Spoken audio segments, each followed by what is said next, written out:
Assalamualaikum warahmatullahi wabarakatuh. Perkenalkan, nama saya Niha Soleha dengan NIM 209250146 dari program studi Administrasi Bisnis kelas ABI 6. Pada kesempatan kali ini, saya akan mempresentasikan hasil analisis yang berjudul Analisis Kebijakan Pemungutan Pajak Penghasilan PPH terhadap penjualan Marketplace Shopee di Indonesia.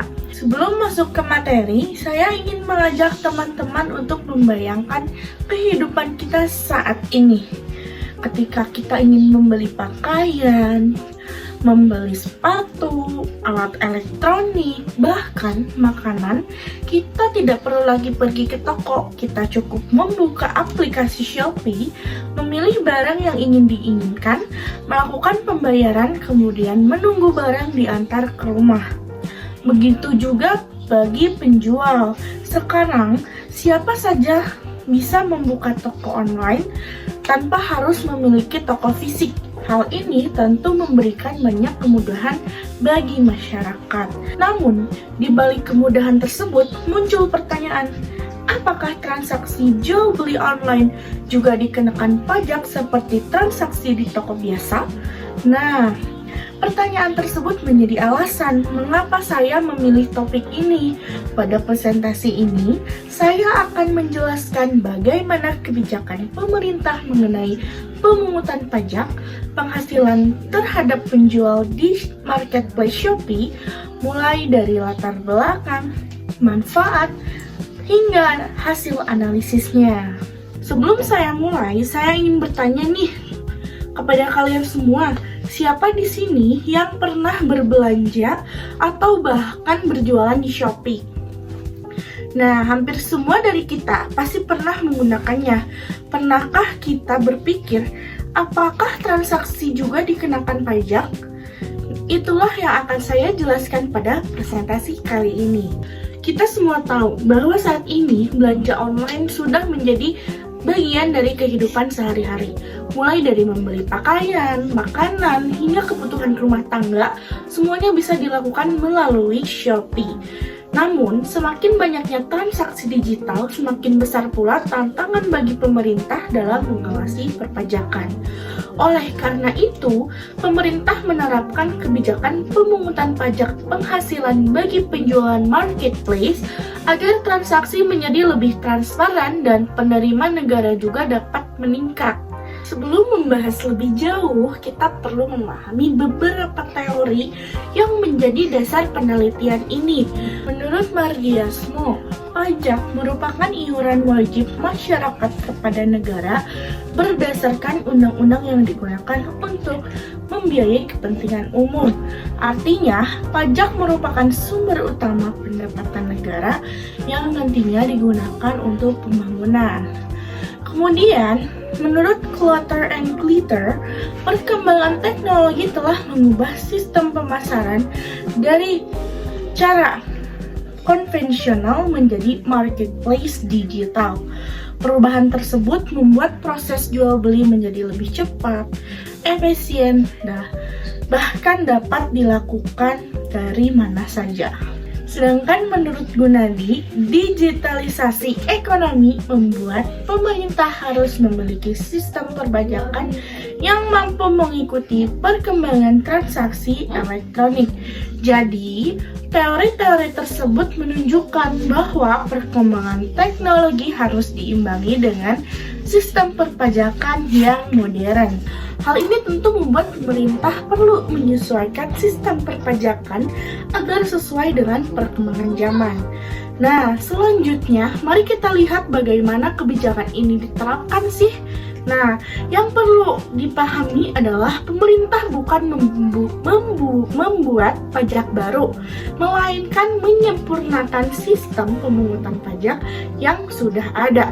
Marketplace seperti Shopee berperan membantu menyediakan data transaksi sehingga proses administrasi perpajakan menjadi lebih mudah, lebih transparan, dan lebih akurat.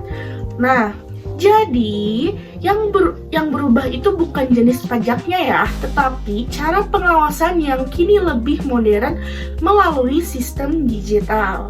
Bagaimana sih prosesnya? Sebenarnya cukup sederhana. Pertama, penjual melakukan transaksi di Shopee. Kedua, transaksi tersebut otomatis tercatat ke sistem.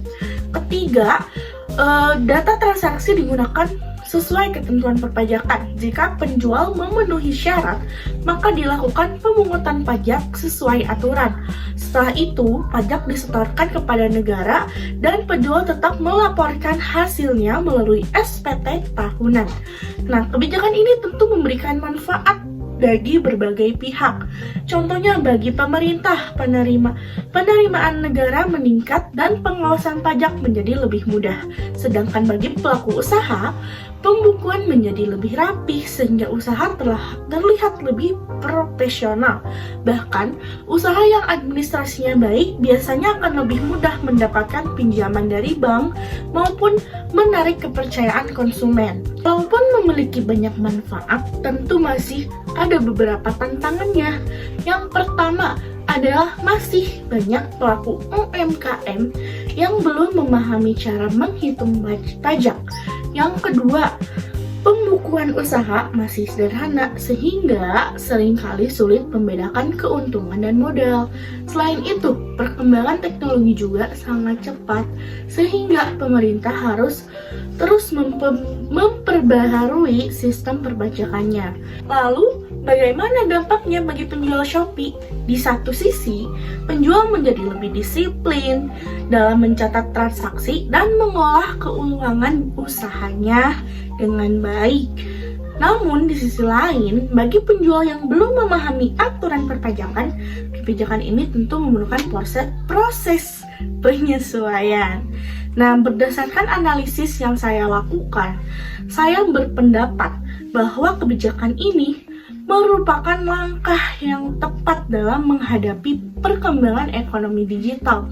Dengan adanya sistem digital, pemerintah dapat memperoleh data transaksi yang lebih akurat sehingga pengawasan pajak menjadi lebih efektif.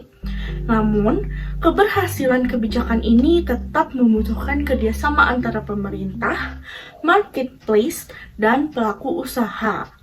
Sebagai penutup, saya dapat simpulkan bahwa kebijakan PPH Marketplace bukanlah pajak baru, melainkan penyempurnaan sistem yang sudah ada. Kebijakan ini mampu meningkatkan transparansi dan kepatuhan wajib pajak. Harapan saya, pemerintah terus meningkatkan edukasi perpajakan, marketplace menyediakan fitur yang lebih mudah dipahami, dan pelaku usaha semakin tertib dalam melakukan pembukuan. Demikian presentasi yang dapat saya sampaikan mengenai analisis kebijakan pemungutan pajak penghasilan terhadap penjual marketplace Shopee di Indonesia. Semoga penjelasan ini dapat menambah pemahaman kita mengenai pentingnya perpajakan di era digital serta peran marketplace dalam mendukung sistem perpajakan yang lebih transparan. Terima kasih atas perhatiannya. Mohon maaf apabila masih terdapat kekurangan dalam penyampaian saya. Wassalamualaikum warahmatullahi wabarakatuh. Bye-bye.